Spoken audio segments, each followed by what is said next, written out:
కళ్యాణదుర్గం నియోజకవర్గ YSR Congress party సమన్వయకర్త తలారి రంగయ్య, కళ్యాణదుర్గం నియోజకవర్గ వైఎస్ఆర్ కాంగ్రెస్ పార్టీ నాయకుడు, central executive member Madineni Umamaheswara నాయుళ్ల ఆధ్వర్యంలో ప్రజా ఉద్యమ కార్యక్రమం ప్రారంభమైంది.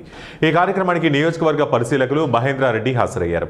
బుధవారం కళ్యాణదుర్గం నియోజకవర్గ కేంద్రంలో వైఎస్ఆర్ కాంగ్రెస్ పార్టీ క్యాంపు కార్యాలయం నుంచి ఆర్డీఓ ఆఫీస్ వరకు ర్యాలీ నిర్వహించారు.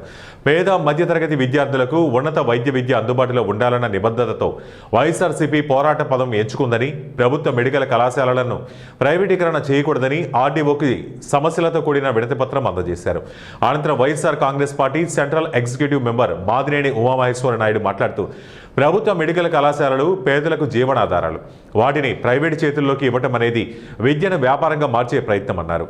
వైఎస్ఆర్సీపీ ప్రభుత్వం ప్రజల సంక్షేమం కోసం కట్టుబడి ఉంది. ఈ ప్రైవేటీకరణకు వ్యతిరేకంగా ప్రతి విద్యార్థి, ప్రతి కుటుంబం స్వరం వినిపించాలన్నారు. మీరు చెప్పినట్టుగానే నాణ్యమైన మద్యానికి పోతే మీరు 20 రూపాయలు 30 రూపాయలు వసూలు చేస్తున్నారు ఎక్స్ట్రా అంటే అది పవన్ కళ్యాణ్ పెట్టిన ధరనా, చంద్రబాబు నాయుడు గారు పెట్టిన ధరనా, లేదా సురేంద్రబాబు గారు పెట్టిన ధరనో మీరు చెప్పాలని నేను తెలియజేస్తున్నాను. మెడికల్ కాలేజీల విషయానికి వస్తే ఎక్కడ కూడా జిల్లాలో ప్రతి జిల్లాకు ఒక్క మెడికల్ కాలేజ్ ఉండాలనే ఉద్దేశంతో జగనన్న 17 మెడికల్ కాలేజీలు తీసుకొచ్చాడు. అనంతపురంలో మెడికల్ కాలేజ్ ఉంది కాబట్టి హిందూపురము ఆ సత్యసాయి జిల్లాకు మెడికల్ కాలేజ్ లేదనే ఉద్దేశంతో మనకి పెనుగొండలో మెడికల్ కాలేజ్ తీసుకురావడం జరిగింది. పక్కనున్న కర్నూలులో మెడికల్ కాలేజ్ ఉంది, నంద్యాలలో మెడికల్ కాలేజ్ లేదని జగనన్న మెడికల్ కాలేజ్ తీసుకురావాల్సి వచ్చింది. అంతేకాకుండా ఈ ప్రైవేట్ పరం అయితే ఏమైపోతుందంటే మన పిల్లలు ఎవరు కూడా ఎంత సౌకర్యాలు ఉన్నాయి, ఎన్ని పొలాలు ఉన్నాయి ఇక్కడ, పెద్ద సౌకర్యాలు ఎవరు లేరు, ఇక్కడ పెద్ద గొంజకాయలు ఎవరు లేరు, చాలా కష్టపడే వర్గాలే ఉన్నాయి ఇక్కడ. ఒక్కరో ఇద్దరు తప్ప మిగతా వాళ్ళందరూ కూడా మెడికల్ కాలేజీలు సీట్లు కొనాలంటే 2 కోట్ల నుంచి 3 కోట్లు ఖర్చు అవుతుంది. 7,000 8,000 మెడికల్ సీట్లు అందుబాటులోకి వస్తుంటే వాటిని వద్దని రాసిన దాని దుర్మార్గ ప్రభుత్వం ఇది. అంతేకాకుండా ఎప్పుడైతే పేదలు ఎవరైనా సరే డబ్బుండి వాళ్ళు డాక్టర్లు అయితే మళ్ళీ పెద్ద ఎత్తున వసూలు చేస్తారు. అందువల్ల ప్రభుత్వమే మెడికల్ కాలేజీలు నిర్వహించాలని గట్టిగా కోరుతున్నాము. అంతేకాకుండా ఇప్పటికే ప్రభుత్వం ఎన్నిక తగ్గినట్టుగా నాకు అనిపిస్తుంది.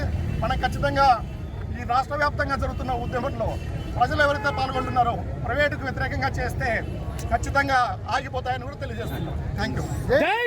భారత స్వాతంత్ర్యం వచ్చి దాదాపు 60-70 సంవత్సరాలు కావస్తున్నటువంటి సందర్భంలో ఈ రాష్ట్రాన్ని పరిపాలించినటువంటి ప్రభుత్వాలన్నీ అందరూ ముఖ్యమంత్రులు 8 మెడికల్ కాలేజీలు కట్టించగలిగినారు. జగన్మోహన్ రెడ్డి గారు ఒక్కటే 5 సంవత్సరాల్లో 2 సంవత్సరాలు కరోనా పోయినా కూడా 17 మెడికల్ కాలేజీలు శాంక్షన్ చేసి 5 మెడికల్ కాలేజీల్లో పేద ప్రజలకు మెడికల్ విద్య అందించే దానిలో భాగంగా పనిచేశారనే సందర్భంగా మరొకసారి తెలియజేస్తున్నా. ఇచ్చినటువంటి హామీలే కాక ఇవ్వనటువంటి హామీలను కూడా ఈ రాష్ట్రానికి ఏమవసరం, ఈ భవిష్యత్తు తరాలకు ఏమవసరం అనే ఉద్దేశంతో ఒక్కరోజు జగన్మోహన్ రెడ్డి గారికి మనం ఓటేసినందుకు 5 సంవత్సరాలు పుట్టిన బిడ్డ దగ్గర నుంచి చనిపోయే వరకు అన్ని సంక్షేమ కార్యక్రమాలు తలుపు తట్టి వాలంటీర్లు పెట్టి ఇంటికి పంపించారు. నాడు నేడు స్కూల్స్ కింద అద్భుతమైనటువంటి పర్ఫార్మెన్స్ చేశారు. ప్రతి పేద పిల్లవాడు అత్యున్నతమైనటువంటి చదువు ప్రైవేట్ స్కూళ్ళ కంటే కూడా ప్రైవేట్ స్కూళ్ళ కంటే కూడా ఎక్కువ చదువుకోవాలని చెప్పి ఆ రోజు జగన్మోహన్ రెడ్డి గారు సంకల్పించారు. ఈరోజు ప్రతి ఒక్కరూ ప్రతి జిల్లాకు ఒక మెడికల్ కాలేజ్ ఉండాలి, దానికి అనుబంధంగా పెద్ద సూపర్ స్పెషాలిటీ ఆసుపత్రి ఉండాలని చెప్పి కేంద్రాన్ని ఒప్పించి ఆంధ్రప్రదేశ్ రాష్ట్రంలో 5 సంవత్సరాల్లో 17 మెడికల్ కాలేజీలు శాంక్షన్ చేసి 5 పూర్తి చేసినటువంటి జగన్మోహన్ రెడ్డి గారి ప్రభుత్వాన్ని కూటమి మాయమాటలు చెప్పి మనం పోగొట్టుకున్నాం. ఈరోజు అనుభవిస్తున్నాం.